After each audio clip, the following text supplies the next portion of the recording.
자, 오늘은 베드로전서 4장 1절입니다. 4장 1절에서 6절, 제가 한 절, 여러분들 한 절 교독하시고 마지막 6절은 합독하겠습니다. 그리스도께서 이미 육체의 고난을 받으셨으니 너희도 같은 마음으로 갑옷을 삼으라. 이는 육체의 고난을 받은 자는 죄를 그쳤음이니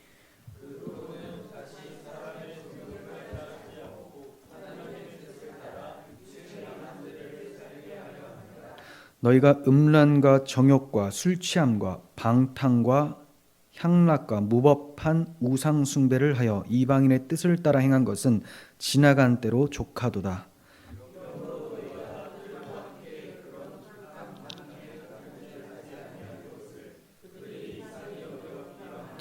그들이 산자와 죽은 자를 심판하기로 예비하신 이에게 사실대로 고하리라.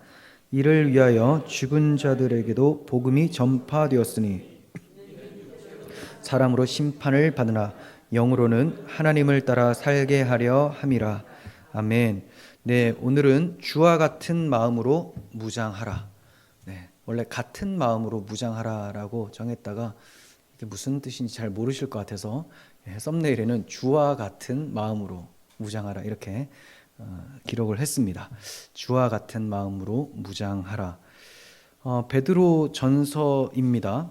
베드로 사도가 이 서신을 쓴 목적은 앞으로 저들에게 다가올 불같은 시험, 즉 네로의 박해를 대비하라고. 대비하는 게 맞서 싸우라는 게 아니에요.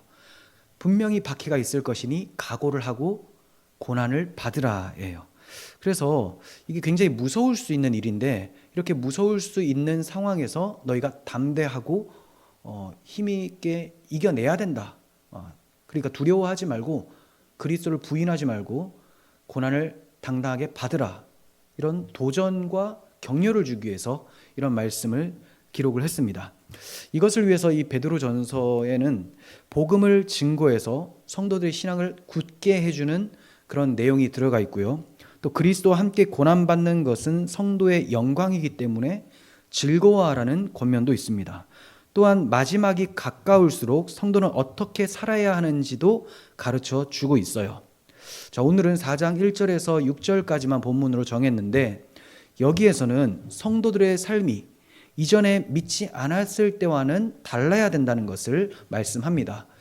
본문 말씀을 통해서 왜 이전의 삶과 지금은 달라야 되는지를 좀 살펴볼 것이고요. 또 어떤 생활을 우리는 피해야 되는지, 그리고 그렇게 살아가는 성도에게 고난이 닥쳐오게 마련인데 그 이유가 무엇인지, 왜 고난이 찾아오게 되는지에 대해서 좀 말씀을 통해 교훈을 받도록 하겠습니다. 자, 1절 상반절 보시면 그리스도께서 이미 육체의 고난을 받으셨으니 너희도 같은 마음으로 갑옷을 삼으라 라고 하십니다. 그런데 이 앞에는 그러므로라는 단어가 있어요. 원어에 그러므로. 그러니까 그러므로 그리스도께서 이미 육체 가운데 고난을 받으셨으니 너희도, 이렇게 말씀을 하는 거죠. 자, 이 말씀은 앞에 3장 18절과 연결되는 그러므로예요. 3장 18절 한번 볼까요? 그리스도께서 단번에 죄를 위하여 죽으사 의인으로서 불의한 자를 대신하셨으니 이는 우리를 하나님 앞으로 인도하려 하심이라. 육체로는 죽임을 당하시고 영으로는 살리심을 받으셨으니, 예수님이 단번에 죄를 위해서 죽으셨다라는 거예요. 예수님의 십자가로 단번에 우리의 죄가 다 용서받았다라는 거죠.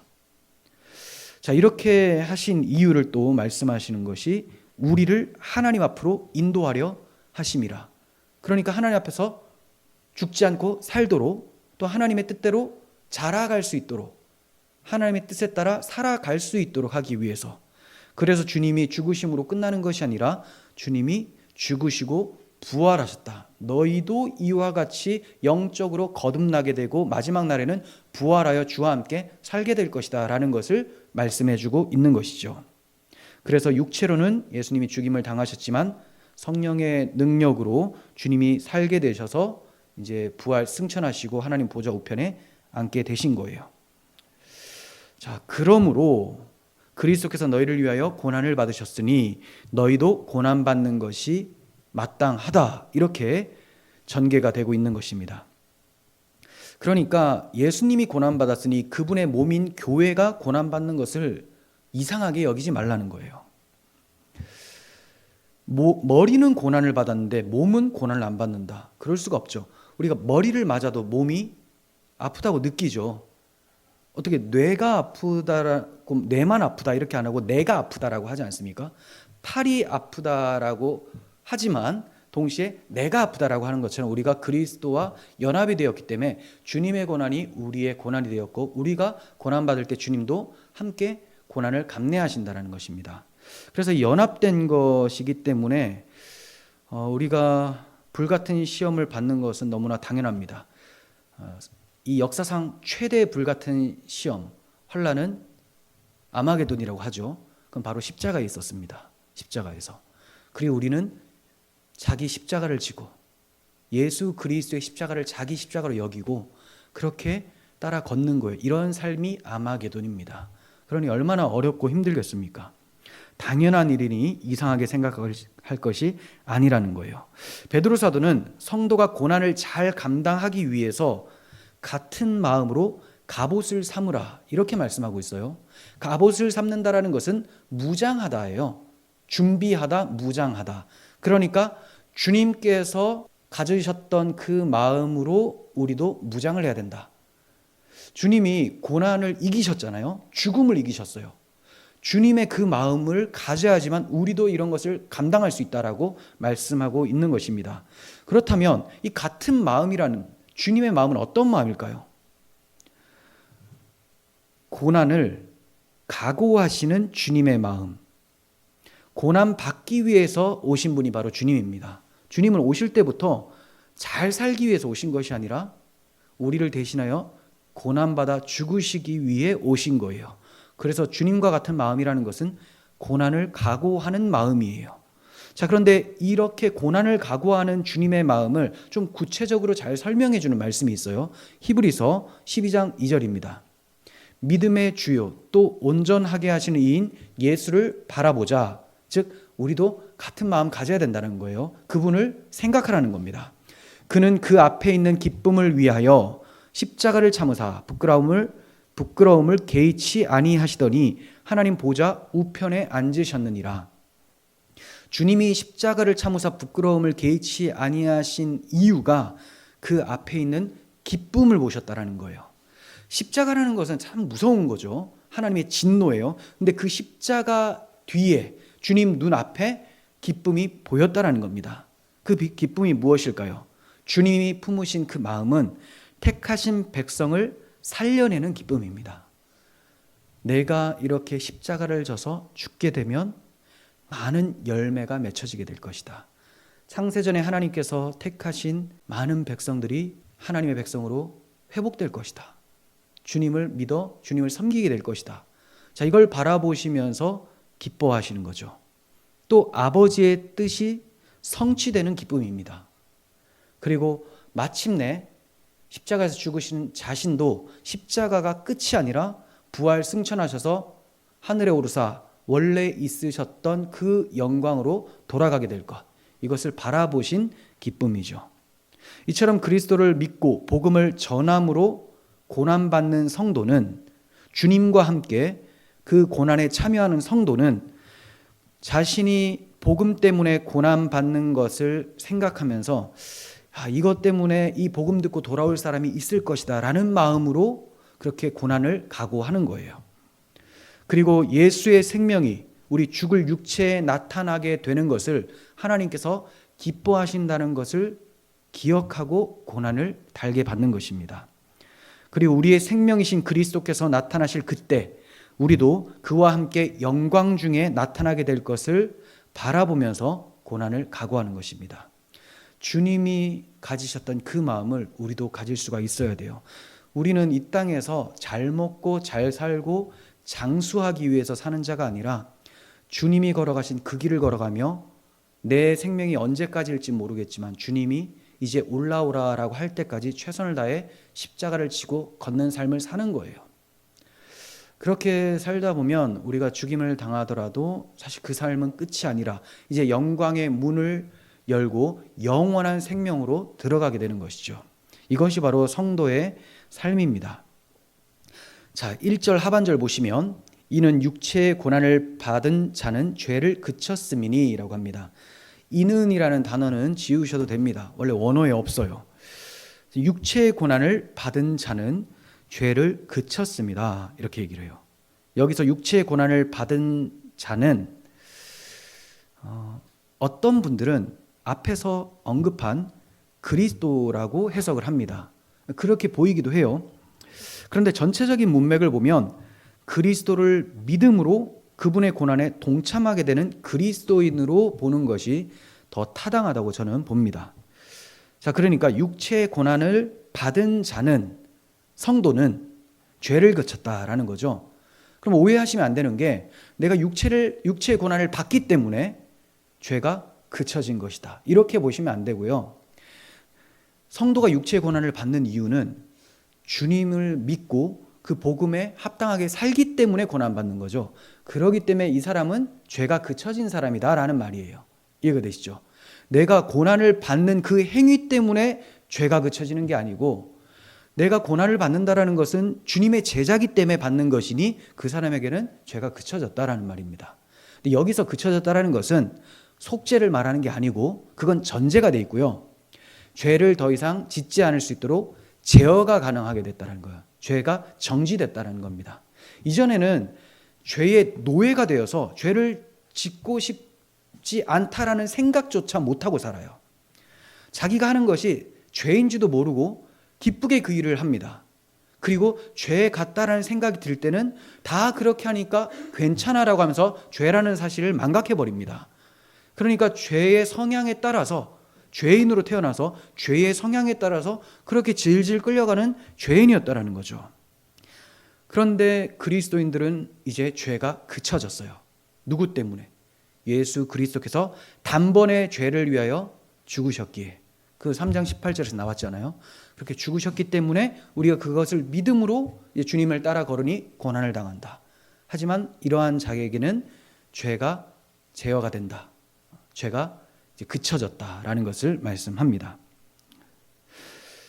자, 그러니까 1절의 하반절 말씀을 정리해 보면 이렇습니다. 제가 이제 한번 적어봤어요. 한번 들어보세요. 그리스도를 믿음으로 그리스도와 함께 고난받는 그리스도인은 이미 죄에 대해서 죽은 자로서 죄 짓는 것을 그친 사람들입니다.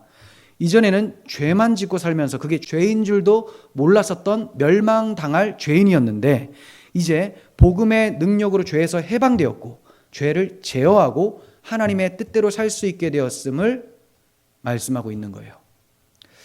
이에 대해서 이해를 돕는 말씀을 봅니다. 로마서 6장 11절. 이와 같이 너희도 너희 자신을 죄에 대하여 죽은 자요 그리스도 예수 안에서 하나님께 대하여 살아있는 자로 여길지어다. 네, 그렇게 여기라는 거죠. 내가 그리스도와 함께 십자가에 못 박혔기 때문에 이제는 내가 사는 것이 아니라 내 안에 그리스도께서 사시는 것이다. 그리스도께서 사실 때는 어떻게 사실까요? 당연히 하나님 아버지의 뜻대로 살겠죠. 그러니 나도 이제 아버지의 뜻대로 살아갈 수 있게 되었다. 죄를 짓지 않을 수 있게 되었다. 이것을 말씀합니다. 그러므로 베드로 사도는 그리스도와 같은 마음으로 무장해서 그분이 받으신 고난과 죽음에 동참함으로 이전에 죄된 삶을 따르지 말고 하나님의 뜻을 따라 살라는 의도에서 이렇게 말씀을 하고 있는 거예요. 2절을 봅니다. 그 후로는 다시 사람의 정욕을 따르지 않고 하나님의 뜻을 따라 육체의 남은 때를 살게 하려 함이라. 그 후로는, 즉 그리스도를 믿음으로 속죄받아 죄가 그친 후로는 다시 사람의 정욕을 따르지 않고 하나님의 뜻을 따라 육체의 남은 때를 살게 하려고 그리스도와 같은 마음으로 무장하라고 한 거예요. 거듭나기 전에 인간은 정욕과 세상 풍조의 지배를 받으면서 살았습니다. 하지만 거듭나서 그리스도인이 된 후로는 하나님의 뜻에 따라 살아가게 돼요. 하나님의 뜻에 따라. 여기서 사람의 정욕이라는 단어가 원문에서 복수로 쓰였습니다. 사람의 정욕들이에요. 이것은 다음 절에 열거되는 여러 정욕들의 결과들이 있죠. 이것처럼 사람의 정욕이 다양한 모습으로 나타나고 수시로 변한다라는 것을 나타내 줍니다. 또 반면에 하나님의 뜻이라는 단어가 있는데 이건 단수로 쓰였습니다. 이것은 하나님의 뜻은 항상 동일하고 흔들리지 않고 변치 않는다라는 것을 나타내죠. 육체 남은 때라고 해요. 또 육체 남은 때. 이것은 그리스도인이 된 후에 육체를 입고 살아갈 남은 기간을 얘기를 합니다. 그러니까 지금 우리 이 시간부터 죽기 전까지의 기간, 내일 되면 하루가 더 줄겠죠. 네. 그래서 그리스도인이 된 후로 육체를 입고 살아가는 기간인데, 처음 예수 믿었을 때부터의 기간인데 이제 그 기간이 점점 줄어들고 있어요. 예. 그러니까 그 사도 바울이 세월을 아끼라라고 말씀하신 것처럼 우리도 이 남은 때를 아주 귀하게 사용을 해야 되는 것이죠. 베드로가 육체 남은 때라는 표현을 통해서 우리에게 이런 걸 가르쳐 주려고 했던 것으로 저는 느껴집니다. 성도가 항상 종말론적인 신앙관을 가지고 살아야 된다. 종말론적 신앙관이라는 것은 오늘 주님이 오신다, 주님 곧 오신다라는 마음으로 그렇게 신앙생활을 하는 거죠. 그렇다면 지금 내가 하고 있는 대부분의 일들은 하지 않을 거예요. 주님이 오늘 오신다고 생각하면 우리는 생각보다 많은 헛된 일들을 많이 합니다. 시간을 그렇게 많이 보내요. 하지만 주님이 오늘 밤에 오신다고 하면 과연 그 일을 할 수 있을까라는 거죠. 그래서 베드로 사도는 육체의 남은 때라는 표현을 통해서 성도가 종말론적 신앙관을 가지고 또 죄의 유혹에 넘어가지 않도록 늘 주의하면서 긴장감을 가지고 살아야 된다. 또 고난을 각오하면서 살아야 된다라는 것을 교훈해 줍니다. 성도는 지금 이곳에서 육체를 입고 살 수밖에 없어요. 불신자들도 육체를 입고 살고 있고 우리도 마찬가지입니다. 하지만 우리가 육체를 입고 산다고 해서 육체 정욕을 따라 살 수밖에 없다라는 말은 틀린 말입니다.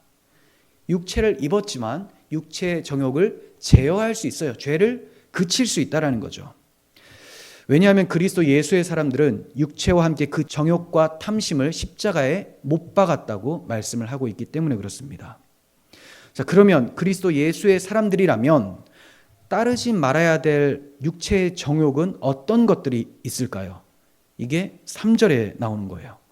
너희가 음란과 정욕과 술 취함과 방탕과 향락과 무법한 우상 숭배를 하여 이방인의 뜻을 따라 행한 것은 지나간 때로 족하도다라고 합니다.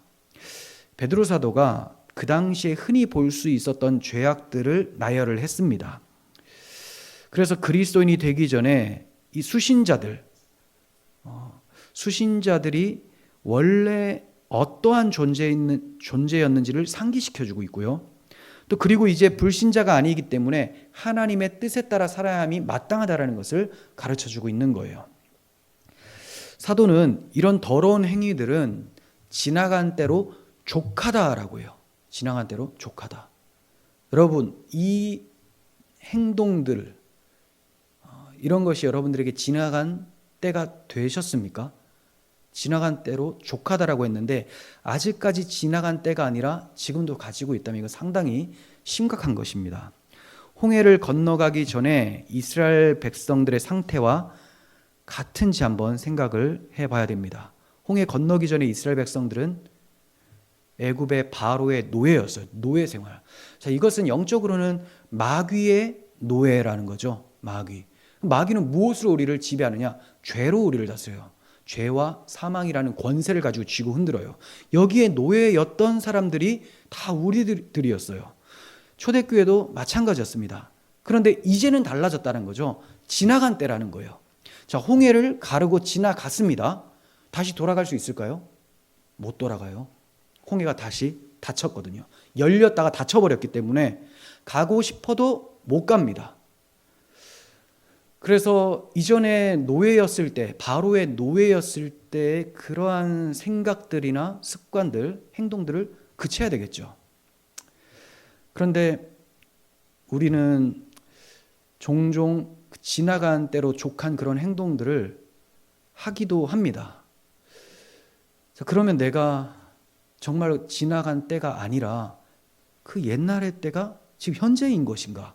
나에게는 분기점이 없었던 것인가? 그럴 수도 있겠지만 성도라도 지나간 때를 다시 소환하는 경우가 있어요. 사실 지나가 버렸는데 그걸 다시 그 더러운 거를 가지고 오는 그런 습관들이 좀 남아있다는 거죠. 그러니까 얼마나 이게 수치스럽고 창피한 일입니까? 이미 버려진 거예요. 이게 내 것이 아닙니다. 근데 그것을 다시 이제 가져와서 또 이걸 교회 안에서 행한다니 베드로 사도가 볼 때 너무 답답한 거예요. 그래서 지나간 때로 족하다 이렇게 얘기를 합니다. 베드로는 대표적으로 6가지 죄악들을 열거했어요. 여기서 처음 3가지는 음란, 정욕, 술 취함이죠. 개인적인 죄악입니다. 개인적. 자, 그런데 나머지 3가지는 사회적인 죄예요. 방탕함, 향락, 우상숭배. 여럿이 어울리면서 범하는 죄입니다. 이상의 모든 죄악들은 색욕과 술에 대한 죄악들이죠. 이게 왜 이런 죄가 많았냐면 그 당시 이방인들 중에서 예수 믿는 사람들이 많았잖아요. 그 이방인들이 우상숭배를 합니다. 우상에게 드리는 그 제사 가운데에 음란한 행위, 술판이 많이 벌어졌습니다. 그러다 보니까 그것을 흥청망청 즐기면서 타락을 했는데 이것이 타락함인지를 모르고 있는 사람들이 이방인이었어요. 근데 그리스도의 복음을 듣고 예수님을 믿어 새 사람이 되었기 때문에 이제 이러한 행동을 끊어내는 것이죠. 이미 새 사람 되었기 때문에 옛 습관들을 벗어버리는 거예요. 자, 이렇게 색욕과 술에 대한 죄악들, 이것은 외적 우상 숭배를 만들어내고요. 또 내적인 우상 숭배도 만들어냅니다. 외적 우상 숭배는 아까 말씀드린 대로 외형적으로 절을 하고 하나님 외에 다른 것을 섬기는 그런 행동이고, 내적인 우상 숭배는 마찬가지인데 눈에 보이는 게 아닐지라도 하나님보다 다른 것을 더 사랑하는 것, 하나님으로 충만하기보다는 다른 것으로 채워야지만 뭔가 안심을 느끼고 기뻐한다는 이런 것이 바로 내적인 우상 숭배라는 거죠. 하나님만 섬기는 것이 피조물에게는 그게 합법이에요. 하나님만 섬기는 것. 그래서 하나님이 에덴 동산을 창설하시고 자기 백성을 거기에 두시고 법을 주시죠. 이 선악을 알게 하는 나무 열매는 먹지 말라. 그 뜻대로 하나님을 경외하며 순종하고 또 모든 것을 베풀어 주신 하나님께 감사하며 사랑하며 살면, 하나님이 정하신 그 법대로 순종하며 살면 그것이 피조물의 본분입니다. 이게 피조물에게 합법인 거예요. 그런데 이 우상숭배를 설명할 때 무법한 우상숭배라고 하죠. 그러면 합법적인 우상숭배가 있는 것이냐? 그게 아니라 우상숭배는 다 하나님의 법에서 빗나가게 되는 무법이다, 불법이다, 이것을 얘기를 합니다. 그래서 하나님 섬김을 거부하고 하나님 외에 다른 것을 섬기는 것, 심지어 자기 배를 섬기는 것, 자기 욕망을 섬기는 것, 이것이 다 우상숭배라고 얘기를 하는 거예요. 초대교회 안에는 이러한 타락한 헬라 문화에 젖어 있다가 그리스도인이 된 사람들이 많았습니다. 그런데 그 중에 몇몇은 이전에 그러한 더러운 문화들을 다 청산하지 못하고 예전에 그 친구들로부터 유혹을 받는 그런 위험에 처해 있었습니다. 그래서 베드로 사도가 단호하게 이러한 죄악은 지나간 때로 족하다라고 하는 거예요. 또 초대교회 안에는 이전의 삶을 철저하게 청산하고 하나님의 뜻을 따라서 경건하게 사는 성도들도 있었어요. 그런데 옛 친구들이 그들을 가만히 두었겠습니까? 온갖 비방을 하면서 괴롭게 했어요. 자, 이 점이 4절에 나옵니다. 이러므로 너희가 그들과 함께 그런 극한 방탕에 다름질을 하지 아니하는 것을 그들이 이상히 여겨 비방하나라고 하죠. 여기서 그들은 불신자, 이방인, 옛 친구들을 얘기를 해요. 편지를 받는 그리스도인들이 전처럼 옛 친구들과 함께 더러운 죄악을 행하지 않고 경건하게 사니까 이것을 이상하게 여기기 시작합니다. 그래서 비방했다라는 겁니다. 이상하게 여기고 비방했다. 이상하게 여겼다라는 단어는 낯설게 여겼다라는 뜻이에요. 이방인이라는 단어에서 조금 변형된 단어거든요. 그러니까 이방인처럼 보였다라는 겁니다. 예전에는 우리랑 하는 습관들, 행동들 다 똑같아서 아주 친했는데 외국인 같은 거예요. 낯선 거죠. 그래서 쫓아나자. 요즘에는 그냥 다 외국인들이 다 같이 잘 지내잖아요. 근데 예전에만 해도 외국인 우리나라 뭐 쳐들어러 왔다 하면서 막 이렇게 몰아내고 이런 게 많았지 않습니까? 이때 이 사람들이 그리스도인들을 볼 때 그랬어요. 저 이상한 나라에서 온 사람들이다. 이상한 사람들이다. 저거 없애자. 우리나라 이 문화를 다 아주 더럽히는 놈들이다. 이 경건한 문화, 자기들이 생각하는 그 경건한 문화는 죄악들이잖아요. 근데 그리스도인들이 볼 땐 그건 죄인 거예요. 자기들이 볼 때는 우상이라는 신에게 엄청 잘하는 행동이거든요. 그러니까 너무 부딪혀요. 이상하게 여기면서 놀라워서 비방을 하는데, 이 비방이라는 단어가 중상, 모독하다 이런 거예요. 남을 헐뜯는 겁니다.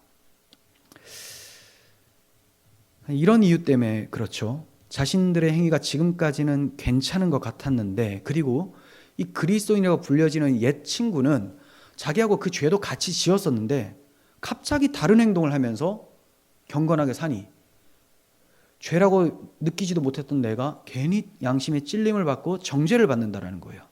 저놈만 없어지면 딱 좋겠다. 저놈이 잘못된 거야 하면서 비방하고 박해하고 괴롭히기 시작을 합니다. 그러니까 이방인들도 싫어했고 로마 황제도 싫어했고 유대인들도 기독교인을 싫어했고 다 싫어했다라는 거죠.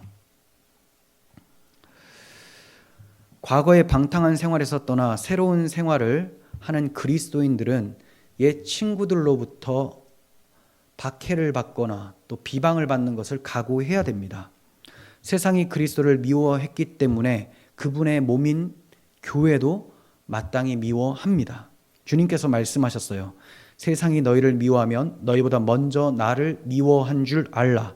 너희가 세상에 속하였으면 세상이 자기의 것을 사랑하였으나 너희는 세상에 속한 자가 아니요 도리어 내가 너희를 세상에서 택하였기 때문에 세상이 너희를 미워하느니라. 내가 택하였기 때문에. 세상과 주님은 원수입니다. 이 세상은 공중의 권세 잡은 자 마귀가 지금 꽉 붙들고 자기 지배 아래 두고 있죠. 그러니까 마귀가 원하는 세상의 가치에 따라서 자기 욕망에 따라 사는 것, 이게 마귀가 휘어잡은 상태예요. 근데 이 마귀의 원수가 바로 예수님입니다. 창세기 3장 15절에서부터 이것이 예언되어 있죠. 여자의 후손이 뱀의 머리를 상하게 할 것이라고 했고 뱀은 그의 발꿈치를 상하게 할 것이다 라고 하면서 계속해서 전쟁이 일어나고 있습니다. 그러니 예수 그리스도도 원수인데 이 원수를 죽였는데 원수가 살아나는 거예요. 그리고 이 죽었다 살아남으로 인하여서 작은 예수들이 엄청나게 많이 생겨나는 거죠. 그러니까 너무 화가 나요. 그래서 저 머리이신 예수를 이기지 못했으니 몸이라도 없애야 되겠다라고 하는데 이게 사실 헛된 짓이죠. 왜냐하면 몸만 어떻게 없앨 수가 있겠습니까? 머리가 승리했으면 몸도 승리한 것이죠.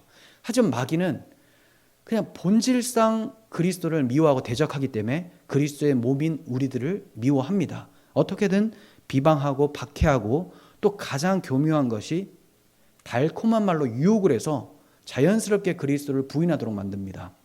여러 가지로 우리를 괴롭히고 있어요.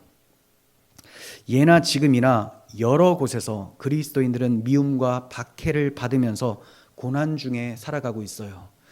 우리나라야 그리스도인들이 박해를 받는 경우가 거의 없지만 정말로 많은 세계에서는 그리스도인들이 목숨을 걸면서 그렇게 살아가고 있습니다. 하지만 하나님께서 공의로운 재판장이시기 때문에 저들을 박해하는 그 악인들의 행위를 반드시 판단을 하십니다. 하나님은 죄에 대해서 반드시 심판을 하세요. 그리스도인들이 자기들과 함께 죄짓지 않은 것이 미워서 비방하고 박해하는 자들은 끝까지 회개치 않으면 반드시 그리스도의 심판대 앞에 서게 됩니다. 그리고 자신들의 죄를 모두 주님 앞에 실토하게 될 거예요. 이 점이 5절에 나옵니다. 그들이 산자와 죽은 자를 심판하기로 예비하신 이에게 사실대로 고하리라. 우리 그리스도인 입장에서는 그리스도인을 막 공격하고 박해하는 사람들 보면 저 사람들이 이기는 것 같다. 우리 기독교인들은 왜 이렇게 힘이 약하지? 이런 생각이 찾아올 수가 있겠죠. 그거는 마귀가 주는 생각입니다. 마귀는 우리를 자주 낙심시키려고 해요. 근데 하나님께서는 말씀하세요. 그게 아니다. 내가 오랫동안 참고 끝까지 돌아오지 않는 자에게는 거기에 마땅한 보응을 하는 의로운 재판장이다라는 것을 가르쳐 주십니다. 산자와 죽은 자를 심판하실 분은 예수 그리스도세요. 그리스도께서는 창조의 중보자시고 구원의 중보자시기 때문에 당신의 십자가 사랑을 거부하고 그의 몸된 교회를 대적하는 자들을 반드시 심판하십니다. 예수님은 육체의 생명이 있는 산자나 이미 죽어서 무덤에 있는 죽은 자 할 것 없이 모두의 심판자이십니다. 주님이 재림하시는 마지막 날에 주님은 최후 심판을 하세요.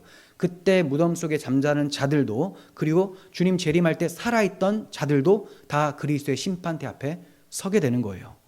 그래서 바울은 우리가 다 반드시 그리스도의 심판대 앞에 나타나게 되어 각각 선악간에 그 몸으로 행한 것을 따라 받으려 함이다, 이렇게 말씀을 했습니다. 그리스도의 심판대 앞에 반드시 나타나게 될 것인데, 각각 개인이 선악간에 그 몸으로 행한 것대로 심판을 받는다라고 말씀을 해요. 그러면 어떻게 나는 그리스도를 믿지만 난 제대로 정확하게 정말 완전한 경건을 살지 못했는데 어떡합니까? 우리의 행위로 구원받은 것도 아니고 우리의 행위로 칭찬받는 것도 아닙니다.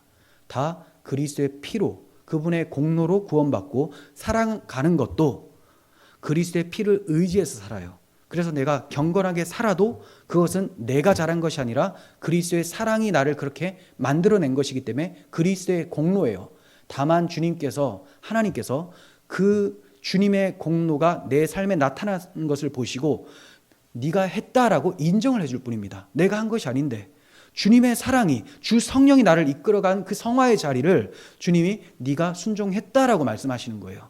그리고 우리가 못한 것은 그리스도의 십자가에서 다 그 죄를 용서해 주셨기 때문에 더 이상 보시지 않으십니다. 그러니까 우리는 자발적으로 담대함과 자유함 속에서 주님을 잘 섬기며 살면 되는 거예요. 심판을 두려워해서 그렇게 율법주의로 사는 자들이 아니라 주님께 받은 그 사랑에 감사하며 주님을 위해 어떻게 더 헌신할 수 있을까를 생각하면서 그렇게 사는 사람이죠. 그러다가 우리가 잘 못해도 주님께서는 그것에 대해서 심판하지 않으십니다. 이미 주님이 우리의 모든 죄를 다 가지고 심판을 받으셨기 때문에 그래요.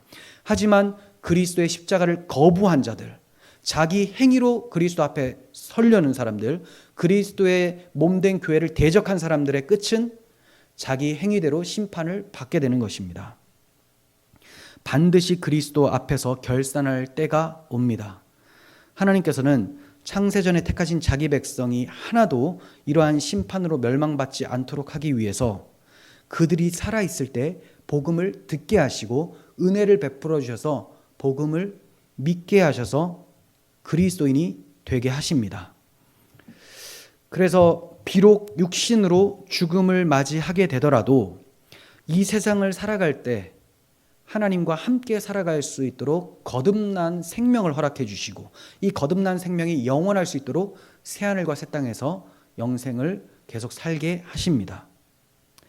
자, 이렇게 주님이 자기 택하신 백성이 멸망당하지 않도록 복음을 믿게 하신다라는 것이 6절에 나오는 거예요.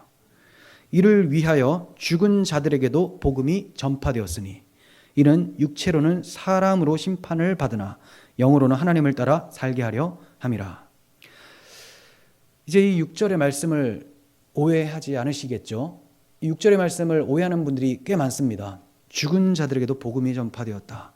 그러니까 죽고 난 후에도 기회가 있는 것 아니냐? 카톨릭처럼 그런 소리를 하는데 히브리서 9장 27절에서 한 번 죽는 것은 정해진 것이요 그 후에는 심판이 있다라고 하셨어요. 이 말씀과 부딪히잖아요. 그러면 이 말씀이 그 말씀이 아니다, 이렇게 보셔야 되죠. 성경은 한 구절만 보는 것이 아니라 전체적으로 비교를 해서 대의적인 뜻을 따라가는 거예요. 대의적인 뜻. 그럼 이게 좀 그 해석이 아니다라고 하면 어떻게 해석을 해야 됩니까?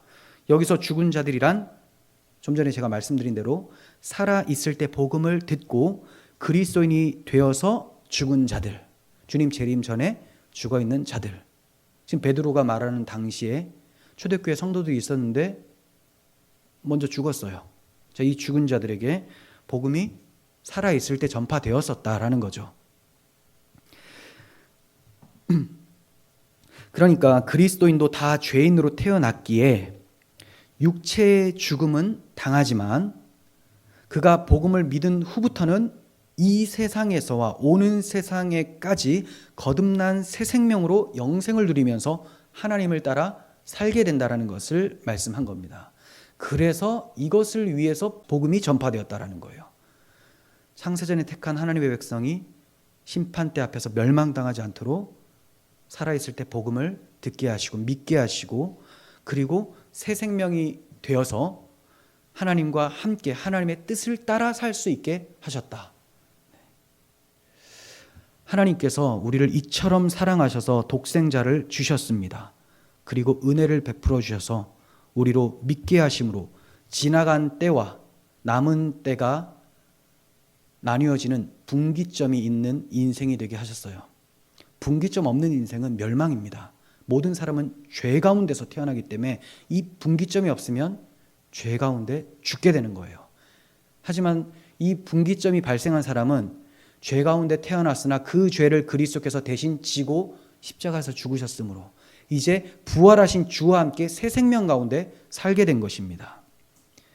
이제 우리는 사람의 정욕, 이방인의 뜻을 따르지 않습니다. 주님의 대속으로 믿는 우리에게 죄가 그쳤기 때문입니다. 이제 우리는 하나님의 뜻을 따라 살아가요. 그렇게 하나님의 뜻을 따라 살아감으로 세상으로부터 오는 비방과 박해받을 각오를 해야 합니다. 이때 넘어지지 않고 그리스도의 고난에 동참하는 것을 즐거움으로 여기기 위해서는 처음 말씀드린 대로 그리스도와 같은 마음, 고난을 각오하고 주님께서 기뻐하시는 것을 바라보고 또 많은 영혼들이 내가 십자가를 짐으로써 복음을 증거함으로써 고난받는 이 삶을 통해서 돌아올 것을 생각하고 또 우리의 끝은 영원한 천국에서의 영광이라는 것을 생각한다면 우리는 이 고난을 담대하게 이겨낼 수 있을 거예요.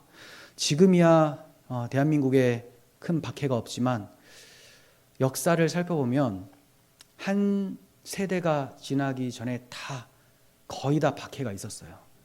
그러니까 지금 제가 태어나고 나서는 박해가 없었어요.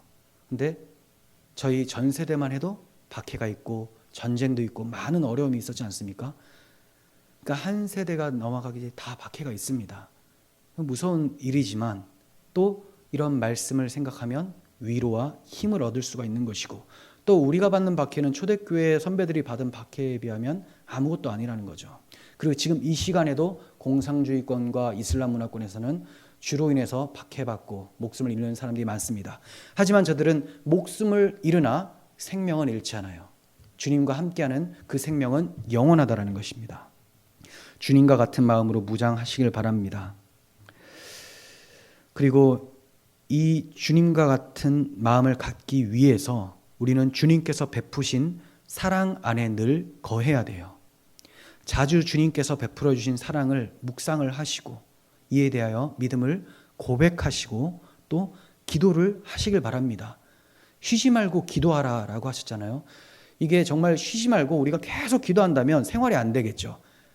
그렇다고 해서 자유주의자들대로 그냥 기도는 삶이다 하면서 기도를 안 하는 것, 이건 불신자입니다. 우리 쉬지 말고 기도한다는 것은 항상 주님을 기억하고 주님만 의지하며 사는 것에 초점을 두고 살라는 거예요. 그래서 자주 입술로 고백을 하시고 기도하시길 바랍니다. 예전에 우리 신앙의 선배들 바로 앞 세대만 해도 주님이라는 단어를 입에 달고 살았죠. 주여 주여 주여 믿습니다 믿습니다. 근데 그 믿는다는 내용이 좀 이상해서 그렇지 믿습니다를 엄청 했어요. 믿음 고백을 자기도 모르는 사이에 엄청 했는데 근데 거기에 잘된 믿음 고백도 굉장히 많았어요. 주님 믿습니다. 주님의 십자가를 믿습니다. 이런 것도 하지만 주님이 나를 성공해 주실 줄 믿습니다. 이런 것도 좀 섞여 있어서 문제지 믿음 고백을 하긴 했다는 거죠. 근데 오늘날은 믿음 고백을 안 해요. 왜냐? 실용주의에 빠져서 그런 게 뭐가 필요하냐. 주님이 다 하시는데 그러면 뭐 우리가 할 게 뭐가 있습니까? 주님은 다 하시는데 그건 주님의 몫이고 우리의 몫은 다 하시는 주님께 간절히 아뢰야 됩니다. 주님께 믿음을 고백하셔야 돼요. 믿습니다를 많이 하십시오. 근데 그 어떤 믿습니다냐? 주님이 바로 하나님의 아들이시라는 것, 그리고 나의 모든 죄를 위해 성육신하셨고 고난받아 죽으심으로 나의 모든 죄를 용서하셨다는 것, 부활하사 승천하시고 하나님 보좌 우편에 앉으심으로 나에게 소망을 주신 분, 그리고 나도 그 영광에 이르게 하실 분이라고 믿음을 고백하시면 됩니다. 너무 길다면 주 예수님, 제가 주님을 믿습니다 하시면 돼요. 주라는 단어는 단순히 주인을 얘기를 하는 게 정도가 아니라 그리스도인들에게 주는 하나님밖에 없습니다. 하나님. 그래서 로마 황제를 주로 여기지 않고 주, 퀴리오스, 예수님만 주라고 했어요. 이 주라는 단어는 하나님을 뜻해요. 그리고 예수라는 단어도 인간 예수의 호칭이면서 동시에, 이름이면서 동시에 예수라는 이름의 의미가 자기 백성을 죄에서 구원할 자지 않습니까? 하나님이 자기 백성을 죄에서 구원하셨다. 주 예수라는 호칭에 복음의 내용이 담겨 있습니다. 그러니 그냥 기계적으로 아무 생각 없이 예수님 제가 주님 믿습니다 이렇게 하지 마시고 주 예수님 생각하시면 막 가슴이 뜨거워지죠. 나를 위해 주 예수가 되셨다. 하나님이 그 예수님을 제가 믿습니다. 그리고 기도하십시오.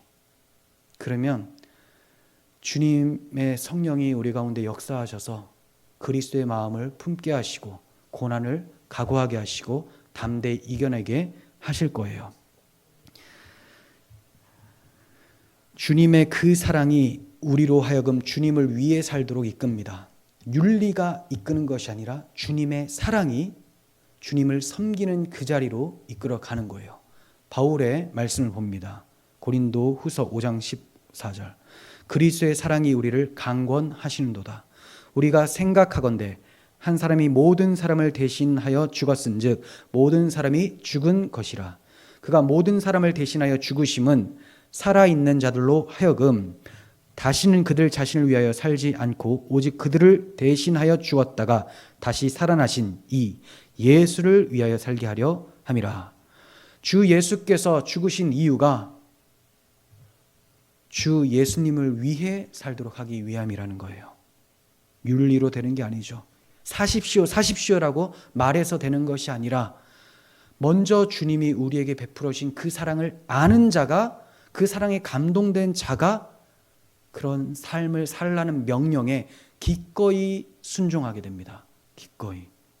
시간이 지날수록 이 땅에서의 남은 때는 점점 줄어들어가고 있어요. 주님이 허락해 주신 세월을 낭비하지 않기 위해서 복음으로 무장하시고 또 그리스도의 마음으로 무장하셔서 고난 중에도 하나님의 뜻을 따라 살아가는 우리 모두가 되기를 간절히 소원합니다. 기도하겠습니다. 주 예수님, 저희 모두가 주 예수님을 믿습니다. 주는 그리스도시요 살아계신 하나님의 아들이십니다. 우리가 혼란의 때를 지나며 박해의 때를 지날 때 주 예수님이 저희와 함께 하심을 기억하게 하시고 주님께서 고난을 위해 오신 것처럼 주님의 마음을 받아 우리도 십자가를 지고 살아가는 희생 정신으로 살게 하여 주시옵소서. 주님의 그 사랑이 우리를 그 자리로 인도해 주시고 담대하게 주의 제자로 살 수 있도록 능력을 더하여 주시옵소서. 우리 구주 예수 그리스도의 이름으로 기도합니다. 아멘.